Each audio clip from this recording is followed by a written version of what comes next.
coverage on that Copperfield fire, which is burning in Klamath County tonight. And right now we're joined live by Public Information Officer for ODF, Tom Fields. Tom, thank you so much for taking the time to join us tonight. Absolutely, Tim. My pleasure to be here. And Tom, the Copperfield fire started abruptly on Sunday and grew pretty quickly. I just want to ask you a simple question to start. What are the latest developments on the Copperfield fire?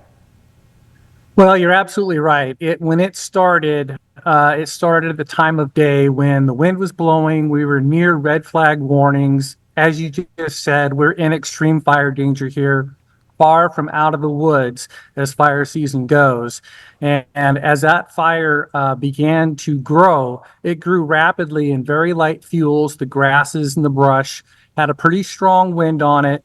And before our resources knew it, our local resources, the fire was already 200 to 300 acres in size.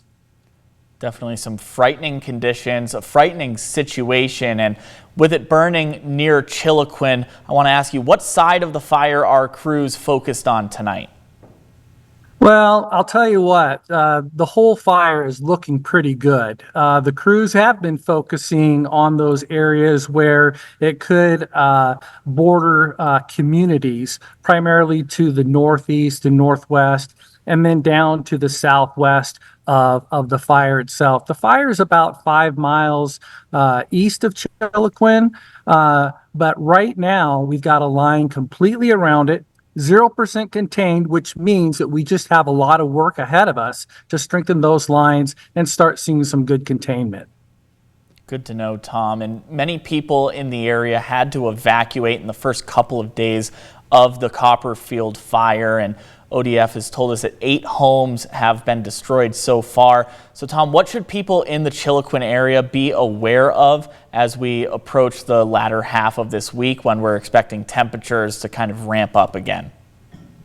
Well, I think the main thing is to keep your guard up and raise your awareness about the fact that even though we're in September, school is starting, people are thinking about fall, we're still in summer. We're still seeing high temperatures, volatile conditions, and the slightest spark can start a fire.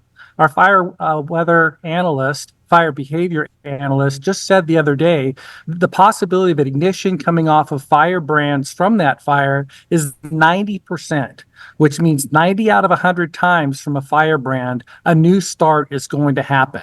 So that tells you how much caution the public should take in all the activities that they're doing, including mowing their grass, using power equipment, having campfires where they're allowed to have campfires, just being very conscientious about the conditions out there.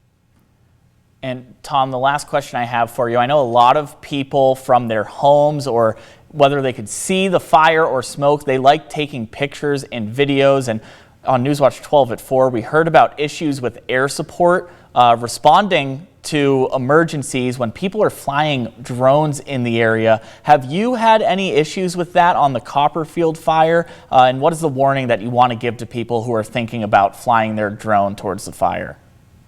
We haven't had any issues up to this point, but it's a great point to be made. If you fly, we can't. If drones are detected, it does pose a safety risk to our aircraft, and we just have to sit them down.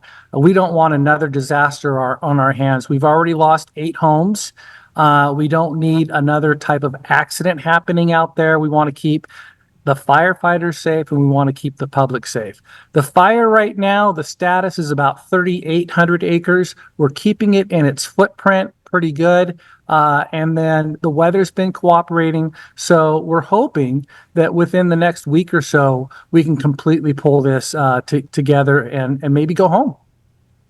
All right, Tom Fields with the Oregon Department of Forestry. We want to thank you so much again for taking the time to join us tonight and with some good news on the Copperfield fire. Absolutely. Thank you.